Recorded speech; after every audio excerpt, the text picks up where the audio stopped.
அன்பு நண்பர் சானவாஸ் அவருக்கு கொஞ்சம் ஞாபகப்படுத்த விரும்புறேன். பாடா பானைக்கு பிறந்த பன்னி என்ன டேப்பே இல்லாம ரோட்ல அளக்குற ஆட்டிட்டு வந்து நிக்கிற. எத்தனை ஒரு பஞ்சாயத்தடா முடிச்சு வச்சு பாரு. நமக்காக அம்மட்டு போலும் பிள்ளை குட்டியோட வெயில்ல காத்து கிடக்குறாங்களே. மக்கள் நல கூட்டணியை உருவாக்கிய போது நீங்கள் சொன்ன வாசகத்தை இன்றைக்கு சொல்லுகிறேன். திமுகவும் அண்ணா திமுகவும் கட்டுவிரியனும் கண்ணாடி விரியனும் என்று சொன்னார். யார் கட்டுவிரியன் யார் கண்ணாடி விரியன் என்று திருமாவளவன் சொல்லவில்லை. நான் இன்றைக்கு சானவாஸ் அவர்களை பார்த்து கேட்கிறேன், திமுக கட்டு விரியனா கண்ணாடி விரியனா சொல்லிட்டு போயிடணும். பதில் கேட்கிறாயா? அதவே எடுக்கிற முடிவெல்லாம் நமக்கு சாதகமாட்டாயா இருக்கு. இன்னொன்று, இந்த தேர்தலில் அனைத்து இந்திய அண்ணா திராவிட முன்னேற்ற கழக கூட்டணியில் நாங்கள் வாங்கக்கூடிய இடத்தில் பாதியை விட ஒரு இடம் கூடுதலாக வேண்டாம். நாங்கள் வாங்கக்கூடிய எண்ணிக்கையில் பாதி இடத்தை நீங்கள் வாங்குங்கள். இந்த அரசியலை விட்டே நான் விலகுகிறேன். வருவீங்களாடா? ஆம்பளையா இருந்தா வாங்கடா. இந்தா வந்துட்டேன் ராசா. இப்படி கத்தி கத்தியே அவனை வர வச்சிட்டியே மாமா. இனிமே அவன் கால்ல விழுந்து கெஞ்சி கேட்டாலும் போக மாட்டானே. சவால் விடுகிறேன். நாங்கள் வாங்குகிற தொகுதிகளை விட நீங்கள் ஒரு தொகுதி கூட வாங்கி விட்டால் நாங்கள் அரசியலை விட்டே போயிடுறோம். பாலு அவர்கள் தொடர்ந்து அரசியல்ல இருக்கணும். இதுக்காகலாம் கோச்சிக்கிட்டு நீங்க வந்து போக வேண்டியதில்லை. யாரவன் எப்படி பார்த்தாலும் நம்ம போயிடாம. நண்பர் என்ன சொன்னார்னா, இல்ல பாலுலாம் அரசியல் விட்டு போக கூடாதுன்னு சொன்னார். ஏன்னா அடிக்கடி என்ற சண்டை போறதுக்கு ஒரு ஆள் வேணும் அவருக்கு. அதனால என்ன சொல்றாரு, ஏய் ஃபூல், அவன் நம்மள கலாய்க்கறான்டா. இது கூட தெரியல, நீங்களே என்ன கலாய்க்கிறீங்க. 5 வருடம் ஆதரவு கொடுத்து திமுகவை ஆட்சியில் அமர்த்திய கட்சி பாட்டாளி மக்கள் கட்சி. எவன் சொன்னா? நானே சொல்லிட்டேன். யாரை பார்த்து? பெரிய கட்சி சிறிய கட்சி. அடுத்த ரவுண்ட் சானவாஸ் வருவாரு, பதில் சொல்லிட்டு தான் போகணும். செஞ்சுட்டா போச்சு. அதுல பாலு ரொம்ப கேள்விகளை காரமா கேட்டார். யார் பெரிய கட்சி? 2021 தேர்தலில் அதிமுக கூட்டணியில் 23 தொகுதிகளை பாமக பெற்றது, 5 தொகுதிகளை வென்றது. திமுக கூட்டணியில் 6 தொகுதிகளை விசிக பெற்றது, 4 தொகுதிகளை வென்றது. இவன் கால கழுவி அந்த தண்ணியை நீ குடி, அப்போது உனக்கு புத்தி வருதான்னு பாப்போம். 2024 தேர்தலில் பாஜக கூட்டணியில் 10 தொகுதிகளை பாமக பெற்றது, திமுக கூட்டணியில் 2 தொகுதிகளை விசிக பெற்றது, பாமக 10 தொகுதிகளும் தோல்வி அடைந்தது, விசிக வாங்கிய 2லும் வெற்றி பெற்றது. யார் சார் பெரிய கட்சி? டவுலுண்டு ஆங்கறதாண்டா அவ்வளவு பெரிய கப்பலே நிறுத்துது. ஒன்றை சொல்லுகிறேன். என்னடா சொல்ல போற? திராவிட முன்னேற்ற கழகத்தை ஆட்சியிலிருந்து இறக்குவதற்கான சபதத்தை நாங்கள் ஏற்றிருக்கிறோம். சபதம் போடுறோம்பா, நடத்தி காட்டுவோம்.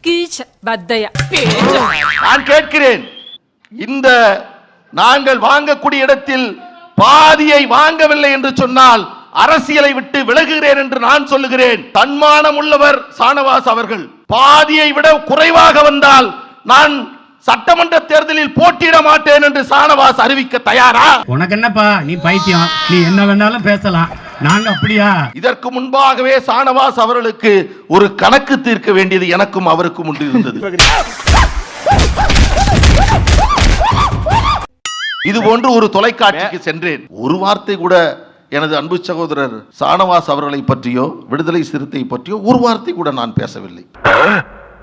ஆனால் அவர் எனக்கு பிறகு பேச வந்தவர் முழுக்க முழுக்க பாட்டாளி மக்கள் கட்சியை மட்டுமே பேசிவிட்டு, என்னை பற்றி மட்டுமே பேசிவிட்டு, அதை எடுத்து சமூக வலைதளங்களில் போட்டு, நான் ஒரு முளை கயிறு தருகிறேன், அதை வாங்கி கொண்டு போய் ஒத்த புளிய மரத்தில் தூக்கில் தொங்குங்க. சானவாஸ் தமிழகத்தினுடைய ஹீரோவாகவே மாறிவிட்டார். ரொம்ப வயிற்றுச்சல் புடிச்ச ஐராயிரானே, கல்யாணம் பண்ண விளங்குமா? ஒரு 15 வருஷமா விவாதங்கள்ல பேசிக்கிட்டு இருக்கேன். அந்தந்த விவாதம் முடியும் போதே அந்த விவாதத்தோட நம்ம அடுத்த வேலைக்கு போயிடுறோம். ஆனா ஒரு விவாதத்தை இன்னும் நினைவுல வச்சு அது இன்னும் மிகப்பெரிய தாக்கத்தை ஏற்படுத்தி இருக்கிறது அப்படிங்கிறத இந்த விவாதத்தில் நான் புரிஞ்சுக்கிட்டேன். நீங்க அடிச்சதுக்கு அப்புறம் வேற எவன் அடிச்சாலும் அதை தாங்கக்கூடிய ஒரு சக்தி வந்துருச்சு அந்த உடம்புல. அப்படி ஒரு அடிடாது. ஈழத் தமிழர்களை கொன்று குவித்த காங்கிரஸ் பேர் இயக்கத்தோடு ஒரு நாளும் ஒட்டுமில்லை உறவுமில்லை என்று சொன்னவர் யார்? நீயே சொல்லு. உங்கள் தலைவர் தானே. ஒன்னோடச்சி இல்ல. யாரோடு அமர்ந்திருக்கிறீர்கள்? ஆமா, இப்ப என்ன அதுக்கு? அவர் கேட்டார், காங்கிரஸை ஒழிப்போம் என்று சொல்லிவிட்டு காங்கிரஸோடு அணி சேர்ந்திருக்கிறீர்களே. ஆமா, நாங்க ஈழத்துல போய் தேர்தல் நிக்க போறது இல்லையா, நாங்க இந்தியால நிக்கிறோம். இந்தியால எங்களுக்கு பிஜேபியா காங்கிரஸா யாரோட சேர்றது? புரியுற மாதிரி சொல்லுங்க சார். புரியலையா தம்பி? காங்கிரஸ் ஒருபோதும் சேரி மக்களின் குடிசைகளை கொளுத்தாது. காங்கிரஸ் ஒருபோதும் ஆணவ கொலைகளை ஆதரிக்காது. காங்கிரஸ் ஒருபோதும் தலித் அல்லாதோர் கூட்டமைப்பு நடத்தாது. நாங்கள் சந்திக்கக்கூடிய பிரச்சனைகளுக்கு உடன் வருகிற கட்சியாக காங்கிரஸ் இருக்கிறது. அப்ப நாங்க அதை பார்த்து தான் முடிவெடுக்க முடியும். தேர்தல் ரீதியில பாமகவுடைய சேர முடியும்.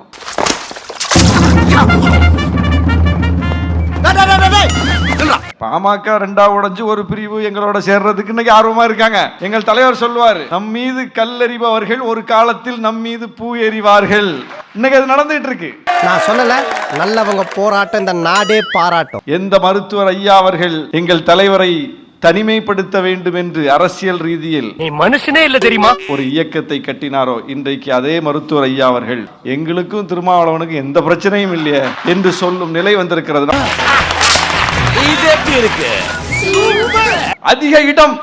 அதிக இடம்னா நாங்க என்ன பண்ணணும்னா, எந்த கூட்டணியில இடம் பெறாம பாமக மாதிரி கடைசி வரைக்கும் இருக்கணும். நடுவுல அங்கேயும் பேசணும், இங்கேயும் பேசணும். பிஜேபி டைம் பேசு, ஏடிஎம்கே டைம் பேசு, முடிஞ்ச திமுக டைம் பேசு, எங்க நமக்கு பேரம் படியுதோ அங்க முடிவெடு. இந்த அரசியல் செய்யறதுக்கு ஒரு திறமை வேணுமா? இந்த மாதிரி மாறி மாறி கேட்டு நீ பிச்சை எடுக்கிறதுக்கு செத்து போயிடலாம். நீங்க அப்படிதானே பேசுறீங்க. கூட்டணி எப்ப உறுதிப்படுத்தினீங்க? போன வாரம் உறுதிப்படுத்திருக்கீங்க. நாங்க 10 வருஷமா ஒரே கூட்டணியில இருக்கோம். இந்தியால எந்த கட்சியாவது தேர்தலுக்கு முன்னாடியே அல்லது நிரந்தரமான ஒரு கொள்கையை வச்சு இந்த கட்சியோட நான் சேர மாட்டேன், இந்த கட்சி கூப்பிட்டா நான் போக மாட்டேன், இப்படி அறிவித்த ஒரு கட்சியை சொல்லுங்க சார். விடுதலை சிறுத்தைகள் சொல்லுகிறோம், பாஜகவோடு சேர மாட்டோம், பாமகவோடு சேர மாட்டோம். மனுஷன் ஆட்சியில பங்கு தர்றேன்னு ஒருத்தர் முதல் மேடையிலே அழைச்சார். யாரு?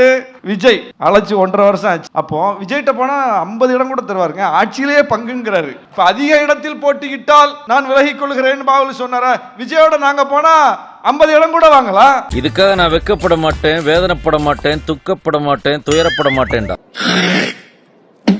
யார் யாரெல்லாம் சேர்க்க முடியுமோ அவங்களெல்லாம் சேர்க்கிறதுக்கு பிஜேபி முனைகிறது. சூர்யாவை சொல்லுங்க, விசிக்கு ஆதரவு கொடுத்தா வேண்டாம்னு சொல்லிடுவாரா? என்ன பதில் சொல்லாம இருக்கீங்க?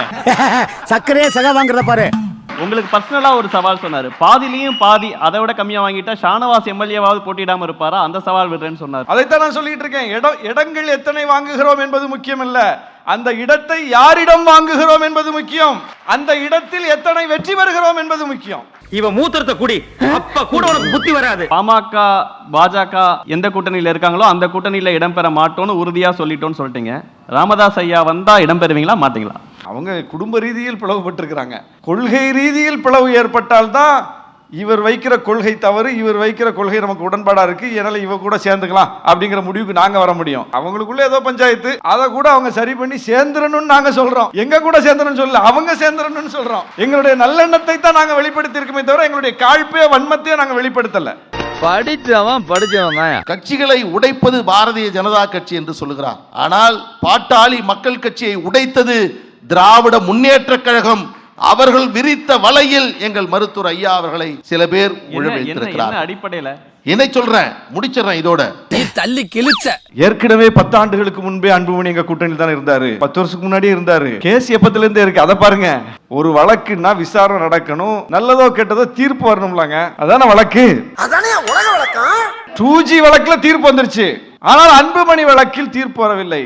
ஏன் வரலன்னா, மாப்ள ரகசியத்தை அலௌன்ஸ் பண்ணாதே, அசிங்கமா நினைப்பாங்களா இல்லையா? என்ன மாமா உனக்கு இதெல்லாம் பழக்கப்பட்ட விஷயம். அன்புமணி வேறு எந்த முடிவும் அரசியல் எடுத்து விட முடியாத அளவுக்கு அந்த வழக்கை அப்படியே வச்சுப்பாங்க. அதான் மண்ணா, அதேதான்.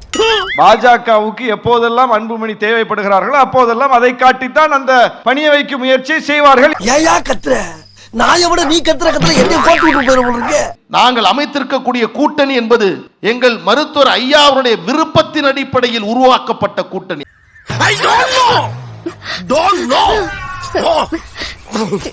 அந்த விருப்பத்தை அன்புமணி ராமதாஸ் அவர்கள் நிறைவேற்றி இருக்கிறார்கள்.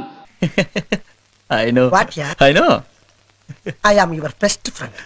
Okay, okay, okay. Okay. தமிழ்நாட்டில் அடுத்து அனைத்து இந்திய அண்ணா திராவிட முன்னேற்ற கழகத்தினுடைய ஆட்சி வரும்.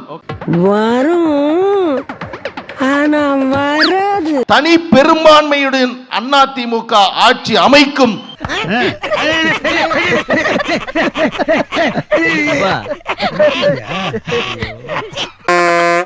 ஸ்டார்ட் பண்ணு.